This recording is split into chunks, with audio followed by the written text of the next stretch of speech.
Oi gente, eu sou a Isa e no vídeo de hoje eu trouxe uma atualização das minhas leituras. Então, eu trouxe pra vocês os livros que eu já li, o que eu estou lendo e os que eu ainda quero ler esse mês de julho.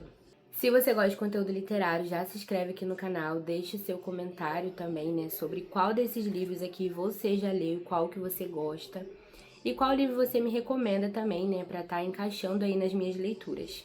Um dos últimos livros, né, que eu li foi um conto que tá aqui nessa coletânea do Machado de Assis. 50 contos de Machado de Assis selecionados por John Gladson. E eu li o conto O Alienista. Se você já leu Machado, você deve saber que a escrita dele é um pouco mais robuscada, pelo menos eu considero, né, como um clássico brasileiro, mais robuscado. Eu não tinha conseguido terminar nenhum livro do Machado, eu tentei ler Dom Casmurro, mas não fluiu muito bem. E eu já li, eu acho que Casa Velha, se eu não me engano é do Machado. Gostei muito daquele, né, uma novela muito boa, mas esse daqui foi um dos que eu concluí mesmo de fato. E eu gostei muito desse conto. Aqui vai contar a história de um médico, né, o Dr. Bacamarte, se eu não me engano esse é o nome dele. E ele começa a diagnosticar toda a cidade com loucura. Ele começa a perceber picos de inconstância nas pessoas e isso leva ele a um estudo de que todos estão loucos. E o que é a loucura, né? Literalmente aqui a gente se pergunta o que pode ser considerado como loucura. Porque, por exemplo, temos uma personagem aqui que é a Dona Evarista, que ela é considerada como louca justamente por não conseguir decidir qual colar ela iria usar. Então é um livro que traz muitas reflexões, né, sobre a loucura, sobre a sanidade mental, a insanidade mental, sobre questões de identidade também, né, quem você é e o que você se considera. Porque o final desse conto ele é muito bom e, nossa, eu gostei bastante, me deixou muito reflexiva, marquei, né, algumas passagens e fica aqui a minha indicação, né, dessa coletânea maravilhosa de 50 contos do Machado de Assis. O próximo livro que eu li recentemente foi João Miguel, da Raquel de Queiroz. Esse livro aqui também é muito bom, eu marquei bastante. E, gente, aqui nós temos um homem. Eu vou ler um trechinho pra vocês entenderem o que eu tô falando. Ele vai pra um bar e ele acaba, né, tendo uma briga e ele tira a vida de uma pessoa. Só que ele vai pra cadeia, né, esperando ali, né, aguardando pra ser preso de fato. E nessa cadeia ele começa a refletir sobre o crime que ele cometeu. E ele chega à conclusão de que ele não sentiu nada. Ele não se sente uma pessoa diferente diante daquilo que ele fez. E isso é muito interessante, porque ele cometeu um crime, né? Então, justamente ele deveria sentir o quê? Arrependimento, remorso, tristeza, ia ficar, dar uma crise existencial, porque ele seria preso. Mas simplesmente ele fala assim: e então João Miguel sentia como um remorso a vergonha da sua indiferença. Quer dizer que a gente mata um homem e vira criminoso. Criminoso. E não fica diferente. Sente a cabeça no mesmo lugar, fica com o mesmo coração. Quando antes pensava que se talvez um dia chegasse a se desgraçar, a matar um vivente, haveria de ficar toda a vida com remorso, com a lembrança do defunto, do sangue, no sentido. E estava ali, se sentindo o João Miguel de ontem, de sempre, e como se nada tivesse acontecido. Ai, gente, olha, isso aqui é muito bom, tá? É muito reflexivo também, você fica pensando muito sobre, né, as nossas ações em si, o quanto que elas podem impactar na vida do outro e em relação também a crime. Porque é uma coisa muito insana de se pensar que ele fez aquilo, ele tem consciência daquilo que ele fez, tá? Ele sabe o que ele fez, mas isso não mudou nada na vida dele. Ele continua vivendo a vida como se nada tivesse acontecido, ele não está diferente. E, nossa, é muito interessante. Eu gostei de conhecer Raquel de Queiroz por esse livro aqui, porque foi o primeiro livro que eu concluí dela. Agora vamos para os livros que eu estou lendo no momento. Então, eu estou lendo Solitária, da Eliana Alves Cruz, que é uma autora brasileira. Esse livro aqui, gente, ele é dividido em 3 partes. Nós temos a primeira parte, que é da Mabel, que é a filha. A segunda parte, que é da Eunice, que é a mãe, né, e a empregada doméstica, né, que é sobre a história dela, que a gente vai ver. E a terceira parte, que acho que abrange as duas, né, que tá escrito aqui Solitárias, que eu não cheguei lá ainda. Aqui nós vamos ter a história, né, da Eunice, que é uma empregada doméstica que trabalha ali na casa daquela família e logo De cara, ela precisa levar a filha dela pro trabalho, porque a mãe dela adoece e é a mãe dela que ficava com a filha. Então ela precisa levar aquela menina pro trabalho e é a Mabel. E a Mabel cresce ali dentro daquela casa, né, daquelas pessoas.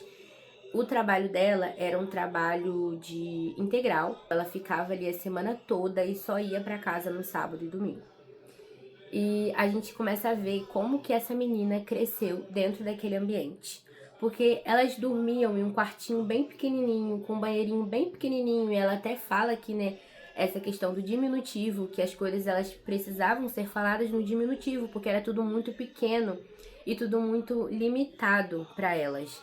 E o quanto que essa menina teve que crescer calada, porque ela não podia rir como criança, ela não podia chorar como criança, ela não podia brincar como uma criança, porque a vida dela foi inteira dentro daquele quartinho. E temos outros personagens também, né? Temos um par romântico aqui também, acontece uma tragédia. E é uma história muito tocante e o tanto que a solitude também, ela fica, quando ela vem, ela fica na vida da pessoa. E o quanto que as pessoas, muitas das vezes, elas se acostumam com o sofrimento.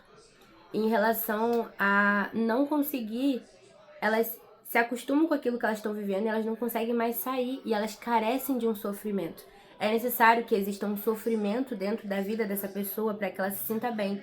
Porque se tudo começar a dar certo, parece que tem alguma coisa errada, sabe? E o tanto que esse emprego em si, né, ele não é valorizado. O tanto que as pessoas, elas são muito maltratadas. E dá pra gente ver também, né, porque a minha avó, ela foi empregada doméstica, né, acho que ela, sei lá, uns 15 anos ou mais. E a gente fica pensando também o quanto que a falta de oportunidade pesa muito pra nossa vida, o quanto que nós, como seres humanos, temos sim jeitos diferentes, vidas diferentes, pensamentos diferentes, oportunidades diferentes, então não tem como comparar a vida um do outro, porque o mesmo lugar que eu estou, pode ser que você nunca chegue. Ou mesmo o lugar que você está, pode ser que eu nunca alcance. Então, a gente pensa muito sobre isso, né? Sobre as relações humanas, o quanto também que tem aqui dessa relação entre mãe e filha que foi muito quebrada. E a solidão mesmo, né? Que é um livro que fala muito sobre solidão nas entrelinhas e mostra o quanto essas duas mulheres, elas precisam muito ser abraçadas e amadas e precisam sair da vida que elas estão. Então, eu tô terminando, tô acabando, mas eu já tenho a minha opinião formada. Gostei muito do livro e a carga emocional dele não é tão pesada quanto eu achei que seria, tá? E só foi isso mesmo que eu achei diferente. Aí, gente, o próximo é O Senhor das Moscas, do William Golding. Eu tô tentando ainda conseguir entrar nesse livro, que eu ainda não consegui. Eu tô na página 56, ó, tô bem no comecinho. Mas é que basicamente é a história de umas crianças que elas caem ali, né, numa ilha. E pelo que elas falam, o avião pegou fogo e aí elas caíram ali. Que é meio, né, interessante, porque se fosse o caso, né, era pra todo mundo ter ido pro ralo. Mas não, elas caíram naquela ilha ali e agora elas estão sozinhas, então tem crianças de vários tipos de idade. Então nós temos adolescentes, eu acho que o mais velho tem 13 anos até os 8 anos, então tem essa diferença de idade. E eles vão começar a construir uma sociedade dentro dessa ilha, porque eles estão sozinhos, precisam viver, sobreviver, comer, né, dormir, vestir. Então eles vão começar a se organizar ali. E o pessoal fala que esse livro, ele é um tanto quanto cruel e violento em algum momento. Eu não cheguei lá, ainda tô no começo. E ele ainda não me pegou. Ele ainda não me pegou. Eu sei que essas crianças vão dar trabalho, porque tem algumas aqui que você já consegue sentir, né? Que elas não são tão legaisinhas assim. E essa questão da liberdade e de poder fazer o que quiser, né? Atrapalha um pouco, porque aí aflora o lado ruim da pessoa, né? Então eu acho que essas crianças vão dar um trabalhinho, mas eu ainda não consegui entrar nessa história. Se você já leu, deixa aqui nos comentários pra mim, me conta aqui se isso aqui vai ficar bom, tá? Porque é um clássico e eu sempre tive muita vontade de ler. Estou lendo, pretendo terminar, mas aí eu volto aqui pra contar pra vocês o que eu achei. O próximo, gente, que eu também estou lendo, comecei hoje, é O Fim dos Sussurros, da Ruta Septis, não sei pronunciar, tá? mas é um livro de ficção histórica. Eu tô na página 34. E aqui, o que acontece? Esse livro se passa na Romênia e nós temos a história de um menino que a mãe dele trabalhava ali como... Acho que ela é camareira em um dos hotéis ali. E quando ela vai limpar esse hotel, esse menino conhece um estrangeiro, né, que é um americano. E aqui, nessa sociedade, era proibido você falar com qualquer estrangeiro. Você não pode falar com ninguém. E tudo que você pensa, você tem que engolir. Que você não pode colocar o seu pensamento pra fora. Porque, né, é uma sociedade totalitária, comunista. Então, tem vários aspectos aqui, né, que abrangem que as pessoas, né, a população viva da forma que o governo quer. Então, esse menino, ele troca, né, amizade com esse americano. Ele acaba trocando alguma coisa com esse menino, acho que é uma figurinha, e aí ele acaba levando uma moeda. Uma moeda da América acaba ficando com ele, né, por engano. E aí, um cara lá, né, do governo acaba descobrindo que esse menino tem essa moeda americana e diz que ele é um traidor. Chama ele, bota na parede o garoto e pede que ele vire um espião, porque ele fez aquilo, né? Ele traiu o país dele porque ele tava com uma moeda americana. Então esse menino começa a virar um espião. E aí é essa parte que eu parei. Mas assim, gente, a leitura é muito rápida, tá? Porque são capítulos de uma página, 2 páginas. Então tem mais de 60 capítulos. Então eu creio que vai ser uma leitura muito rápida. Esse livro também, ele promete ser bem pesado, tá? A temática dele é muito pesada, né? Porque esses livros que falam sobre política em relação à ditadura, totalitarismo, essa prisão que a população acaba sofrendo por não conseguir se expressar, falar, conviver, é muito triste, é muito tocante. É muito complicado você pensar sobre isso, né? Em conviver numa sociedade, num país em que você não pode nem ao menos dar a sua opinião de nada ou falar sobre nada porque você está sendo vigiado, né? E foi o que aconteceu com esse menino aqui. Alguém estava vigiando ele e viu o que ele tinha feito, né? Assim, por engano, mas ele caiu na mão de um espião. Imagina só, se fosse você. Por último, agora eu vou falar com vocês os livros que eu quero ler ainda esse mês. Eu separei 2. O primeiro é Diário de um Homem Supérfluo, porque eu já tava lendo, tá, gente? Tem algumas coisas já marcadas, mas eu tava lendo por essa ediçãozinha aqui do Clube de Literatura Clássica. Como eu fiz uma compra lá na Editora 34, aí eu comprei o livro, é do Ivan Turgenev, e eu amo a figura do homem supérfluo. E a história desse livro aqui, gente, é simplesmente esse homem que ele recebe um diagnóstico, então ele tem pouco tempo de vida, e aí ele decide que ele vai começar a escrever sobre a sua vida. O problema é que ele não sabe o que escrever, porque ele chegou no momento em que ele acha que ele não viveu nada, que nada aconteceu. Então ele vai escrever sobre o quê? Ele vai falar o quê? E aí olha como ele começa o livro. O doutor acaba de sair da minha casa. Consegui afinal o que queria. Por mais que dissimulasse, não pôde por fim continuar escondendo. O certo é que morrerei em breve, muito em breve. Mas não é cômico começar a escrever um diário há provavelmente 2 semanas de sua própria morte? E o que importa? Melhor começar a contar alguma coisa. Lá fora está úmido e ventado. Estou proibido de sair. O que contar, então? Acerca de suas doenças, um homem decente não fala. Inventar histórias não é a minha especialidade. Refletir sobre questões elevadas não é comigo. Nem mesmo descrições da vida ao meu redor poderiam interessar-me. E não fazer nada deprimente. De ler, tenho preguiça. Contarei a mim mesmo toda a minha vida. Excelente ideia. Diante da morte é o mais apropriado e a ninguém ofende. Começo então.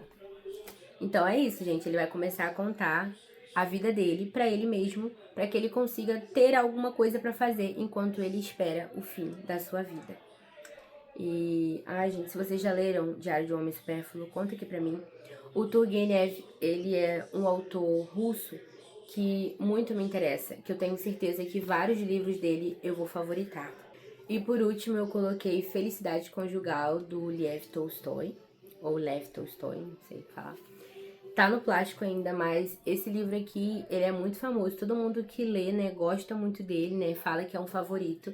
E vai ser o meu primeiro contato com Tolstói, porque eu já iniciei Ana Karenina, mas eu não continuei, então eu não lembro muita coisa. Mas eu tô animada pra ler esse daqui, né? Publicado em 1859, quando o escritor tinha pouco mais de 30 anos, Felicidade Conjugal é talvez a primeira obra-prima de Tolstói.